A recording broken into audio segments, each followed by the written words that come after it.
Hello all you freedom-loving people. Welcome to another episode of Front Page. I'm your host, Scott Cameron Goulet.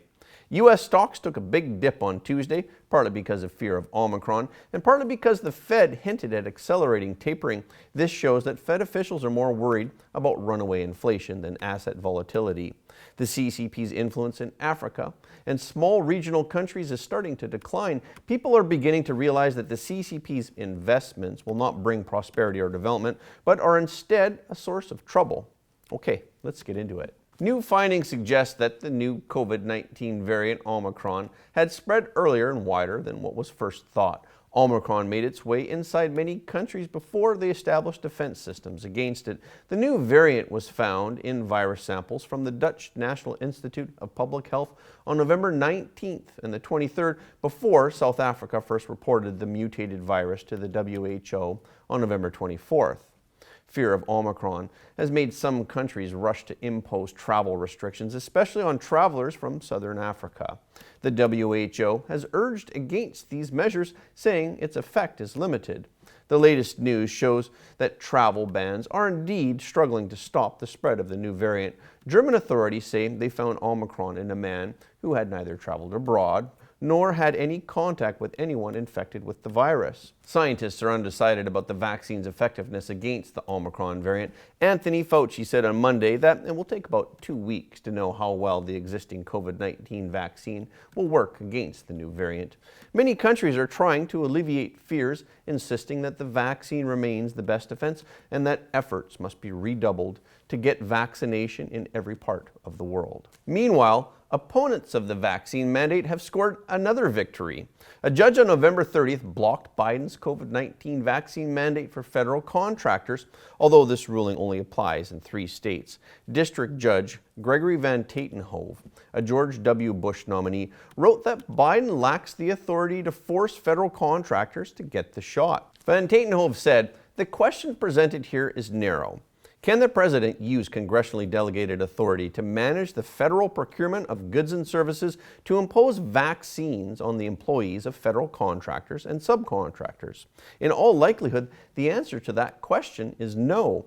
The judge granted the preliminary injunction request by the attorneys general of Kentucky, Ohio, and Tennessee. A preliminary injunction means that the mandate is blocked for now. Ohio Attorney General Dave Yost said in a statement, "This is not about vaccines, it's about the mandates." The judge's opinion clearly states that, and it has been our position all along that the president cannot impose these mandates on the people.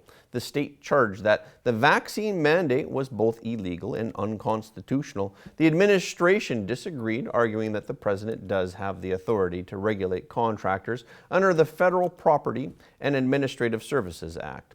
Van Tatenhove sided with the states. The judge also expressed concern that the mandate intrudes on an area that is traditionally reserved to the states, citing the 10th Amendment of the Constitution. Is inflation transitory or is it permanent?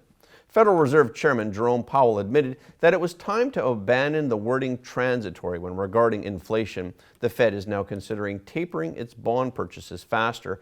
Powell told the Senate Banking Committee hearing on November 30th that while the Fed expects inflation to decline significantly next year, it now appears that factors pushing inflation upward will linger well into next year. Prior to this, the Fed hinted that it was considering increasing interest rates in order to reduce inflation, but the new COVID variant is increasing the uncertainty in the economy. Under the current plan, the Fed has been reducing its bond purchases by $15 billion a month since November. It is expected to end in June of next year. Powell will be discussing accelerating the plan at the Federal Open Market Committee meeting. Powell told Congress that the Fed will use policy tools to make sure that higher inflation does not become entrenched. It seems that the Fed's focus has shifted to dealing with inflation and its negative impact rather than the potential of the disruption by the Omicron variant. On Tuesday, the CBOE Volatility Index rose more than 15%, the Dow Jones plunged more than 500 points, and the 10-year U.S. bond yield dropped to 1.47%. With new variants emerging and with breakthrough cases continuing to happen, is there a better way to approach all of this? We recently published a video exploring this issue on our membership site. I want to show you the trailer. Recently, Florida had a 90% drop in pandemic cases without any lockdowns or mandates. Florida's COVID-19 numbers dropped from the highest in the nation this past summer to currently the lowest. This suggests that the approach being taken in general may be wrong. The fact that the vaccine is only effective for 6 months and people who have been vaccinated continue to be infected, I'm wondering if there may be a better way to prevent COVID-19 than the vaccine. But these options are not getting the attention they deserve because the mainstream medical community doesn't want to talk about it. So I did some research and found some very enlightening data and some impressive examples. Because of the sensitive nature of this topic, we'll be putting this video on our membership site. So please watch the full episode on frontpageshow.com. The Forum on China-Africa Cooperation took place in Dhaka, Senegal between November 28th and the 30th. The French newspaper Le Monde described the event as the end of illusions. Africa was once an important ally for Beijing to break the US and Russia trade blockades, but compared to the grand and lavish scale of the 2018 forum in Beijing, where many African leaders came to participate, this year, not many people attended. Xi Jinping, who has not traveled abroad for 2 years, only joined via video. Le Monde says that African countries are not satisfied with cooperating with China anymore. For example, Congo wants to renegotiate its infrastructure for minerals deal with China because it's not fair. The Chinese did not live up to their side of the deal in constructing roads and hospitals while they took over Congo's mines. Uganda has also complained that the CCP's One Belt, One Road initiative is a hidden trap. After taking loans from Beijing for construction, Uganda failed to repay its debts. And as collateral, China has taken control of Uganda's only international airport. Tierra Pyro, an expert on China-African relations, says this is the end of illusions for the Chinese and Africans. Both sides are realizing that spending money does not stimulate development. CCP penetration in the South Pacific has also met with resistance. Riots have erupted in the Solomon Islands since November 24th. Many people may think that what happens in such a distant and small country has nothing to do with us, but the outbreak of these conflicts is a sign of the shrinking power of the Chinese Communist Party. The protests began peacefully, but after the police fired tear gas, chaos erupted. A parliament building caught fire, a police station was attacked, and mobs roamed the town. A large number of Chinese businesses were also vandalized. As protests continued, the Solomon government declared a curfew and advised all civil servants to stay at home. Experts say that the current unrest has deep roots. Among the triggers are long-standing ethnic tensions, government corruption allegations, and disputes over the country's growing links with China.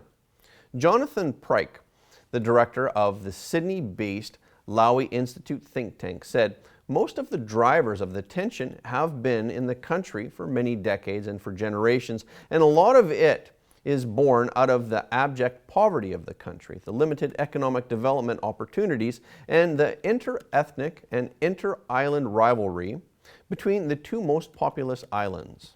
Malaita and Guadalcanal are the rivaling islands. The Malaita people believe that the unequal distribution of resources and the lack of economic support make it one of the least developed islands in the nation. Guadalcanal is where the nation's capital, Honiara, is located. In fact, the deeper reason is the infiltration of the Chinese Communist forces. It has destroyed local morale, worsened government corruption, and intensified social conflicts. The Solomon Islands, with a population of 700,000 people, are located about 1,000 miles northeast of Australia. The Solomons have been in China's crosshairs for a long time. It is a strategic terrain for China against the free world. When you take over the Solomons, you can isolate Australia from the United States and from the rest of Asia. Then you can further dominate the Southwest Pacific and the South Pacific, which is part of Beijing's long-term political warfare strategy. Prior to 2019, Solomon Islands was one of the few countries that had diplomatic relations with Taiwan. But in 2019, the government decided to establish diplomatic relations with the CCP. Prime Minister Sogavare believes that it will bring more economic assistance and investment from the Communist Party, While Malaita's Premier Daniel Suadoni opposed the shift, the island has even considered seeking independence. Widespread rumors claimed that Sogavare and other influential figures took Chinese cash as part of the deal with the CCP. Other reports said that the CCP planned to build a military base in the Solomons. The entire island of Tulagi was indeed under contract to a Chinese company until the Solomon government canceled the deal after it was exposed and had provoked public protests. Opposition leader Matthew Whale said it was obvious that China is involved in Solomon Island politics. He criticized the Prime Minister for taking money from China to control members of Parliament. Many Solomon Islanders are skeptical of Chinese communist investments. Chinese companies usually bring in Chinese workers for Chinese projects. They export the raw materials, so locals have few profits or benefits left. Then there's the organized crime and corruption that comes with it. People better think twice before making a deal with the devil. Okay, this is our show for today. Thank you for tuning in. If you like what you heard, please don't forget to like and subscribe this video and share it with your friends and family, because everybody deserves to know the truth. Again, thank you for watching Front Page, and we will see you next time.